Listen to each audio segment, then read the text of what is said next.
Hello everyone, I am doctor Swati और आज के वीडियो में हम राजनीतिक सिद्धांत के ह्रास या पतन से संबंधित विवाद को समझेंगे। सबसे पहला प्रश्न ये बनता है कि ये विवाद पैदा ही कैसे हुआ। देखिए 1950s के आसपास जो तत्कालीन समय में जो राजनीतिक वैज्ञानिक थे उन लोगों में ये विवाद चल रहा था कि जो प्रेजेंट टाइम है, वर्तमान समय में राजनीतिक सिद्धांत का कोई भविष्य है या नहीं, इसका कोई फ्यूचर है या नहीं और इसकी कोई उपयोगिता है या नहीं।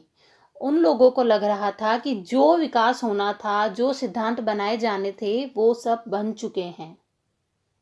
और इसी प्रश्न पर, इसी विवाद पर जो तत्कालीन राजनीतिक विचारक थे वो एक तरह से दो खेमों में बट गए थे। एक वर्ग में वो विचारक थे जो ये मानते थे कि राजनीतिक सिद्धांत का पतन हो रहा है और दूसरा जो वर्ग था उसके अंदर जो विचारक थे वो ये मानते थे कि नहीं, ऐसा नहीं हुआ है, अभी भी राजनीतिक सिद्धांत में संभावना है। तो एक तरह से ये उसके पुनरुत्थान के समर्थक थे।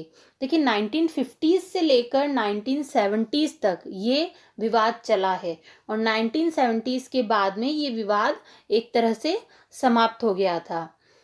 जो सबसे पहले राजनीतिक सिद्धांत के पतन की बात करते हैं उसमें मेनली डेविड ईस्टन का नाम आता है।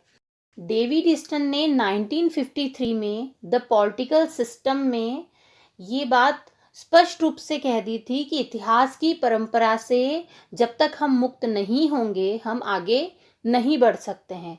तो ऐसे में डेविड ईस्टन ने जो तत्कालीन राजनीतिक वैज्ञानिकों को संबोधित करते हुए ऐसा कहा था कि दूसरे समाज विज्ञान हैं, उनके साथ मिलकर हमें एक व्यवहारवादी राजनीति विज्ञान का निर्माण करना चाहिए। और कैसा व्यवहारवादी राजनीति विज्ञान, यानी कि एक तरह से उन्होंने जो व्यवहारवाद की बात की थी वही बात है ये कि जो परंपरागत मूल्यों पर आधारित राजनीति विज्ञान था उसको आधुनिक बनाना, जिसमें कि मूल्यों के विश्लेषण की आवश्यकता नहीं हो और जो बेसिकली कार्य कारण सिद्धांत और जो वैज्ञानिक अनुसंधानों पर आधारित होता है।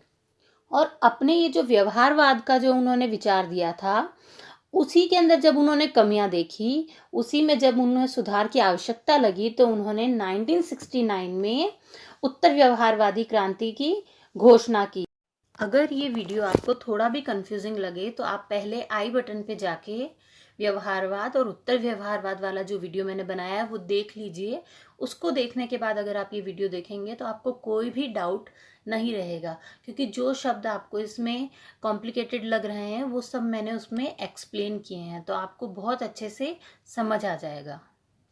और डेविड ईस्टन ने राजनीति विज्ञान को शुद्ध विज्ञान से उठाकर अनुप्रयुक्त विज्ञान यानी कि अप्लाइड साइंस बनाने की मांग की थी। राजनीतिक सिद्धांत के पतन से संबंधित एक और महत्वपूर्ण विचारक हैं अल्फ्रेड कोबेन। अल्फ्रेड कोबेन ने 1953 में पॉलिटिकल साइंस क्वार्टरली अपनी रचना के अंदर अपने विचार प्रकट किए थे।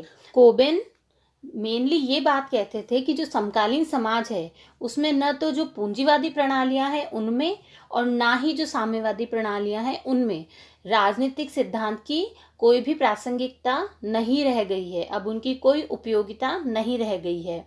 वो ये मानते थे कि जो लोकतंत्रीय शासन प्रणाली है वो ही राजनीतिक सिद्धांत के ह्रास का प्रमुख कारण है और जो कंटेम्प्रेरी पॉलिटिकल थ्योरी थी उन्हें वो प्रगतिशील नहीं लगती थी। इसी कारण उन्होंने माना था कि जो राजनीतिक सिद्धांत है वो पतन के मार्ग पर अग्रसर है। नेक्स्ट इंपॉर्टेंट थिंकर हैं सिमोर मार्टिन लिपसेट। मार्टिन लिपसेट मानते थे कि समकालीन समाज के लिए जो उपयुक्त मूल्य हैं वो पहले से ही डिसाइड हो चुके हैं। तो जो काम हमें पॉलिटिकल थ्योरी में किया जाना था वो हो चुका है, तो अब इस पर आगे बढ़ना बेकार है। ये विचार लिपसेट के थे।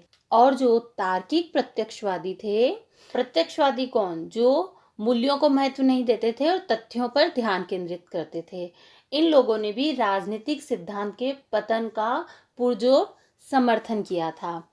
जहां एक वर्ग ये मान रहा था कि राजनीतिक सिद्धांत का पतन हो रहा है, उसी तरह दूसरी तरफ कुछ विचारक ऐसे भी थे कि जो उसके पुनरुत्थान के समर्थक थे, जो उसमें भविष्य देखते थे। इसमें मेनली आ जाते हैं Michael Oxford, Leo Strauss, Voegelin, Berlin और जर्मिनो।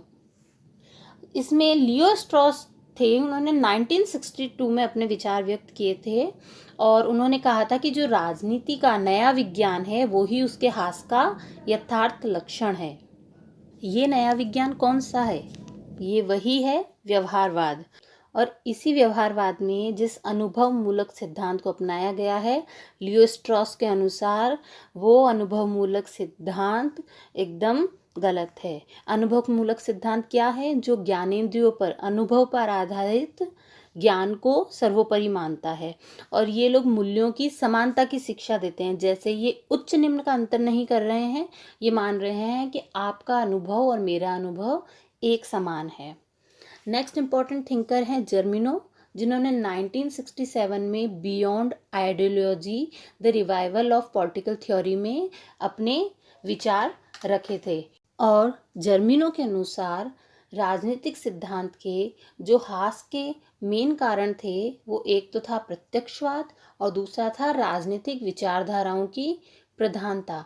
अब प्रत्यक्षवाद जो हमने ऊपर पढ़ा है कि जो मूल्य विहीन अध्ययन करना चाहते थे, जो तार्किकता पर विशेष बल देते थे, और राजनीतिक विचारधाराओं की प्रधानता से मतलब है कि उस समय मार्क्सवाद, साम्यवाद, इस तरह की विचारधाराओं पर बहुत ज़्यादा बल दिया जाने लगा था, तो इनके कारण राजनीतिक सिद्धांत को क्षति हुई थी। और जर्मिनो का ये कहना था कि अगर हम राजनीतिक सिद्धांत की नई भूमिका निर्धारित करना चाहते हैं तो उसे हमें राजनीतिक दर्शन के रूप में ही पहचानना होगा और इसका संबंध उचित अनुचित के साथ होगा। और निर्लिप्तता का अर्थ यानी कि जो मूल्य विहीनता की बात की जा रही थी व्यवहारवाद के अंदर, वो नैतिक रूप से तटस्थता नहीं होती है। तो नैतिक दृष्टि राजनीतिक सिद्धांत में बहुत ही आवश्यक है। जर्मिनो के अनुसार राजनीति शास्त्र सचमुच राजनीति का आलोचना शास्त्र है। 1970s के आसपास ये विवाद समाप्त होने लगा क्योंकि तब उत्तर व्यवहारवादी क्रांति का सूत्रपात हो गया था और उत्तर व्यवहारवादी क्रांति के अंतर्गत परंपरागत और व्यवहारवाद दोनों के तत्वों को समावेश करके एक नया दृष्टिकोण पैदा किया गया था, जिससे कि राजनीतिक सिद्धांत की भविष्य की संभावनाएं दिखने लगी थी। अगर आपको वीडियो पसंद आए तो please like, subscribe and share my channel and press the bell icon, ताकि आपको आने वाले वीडियो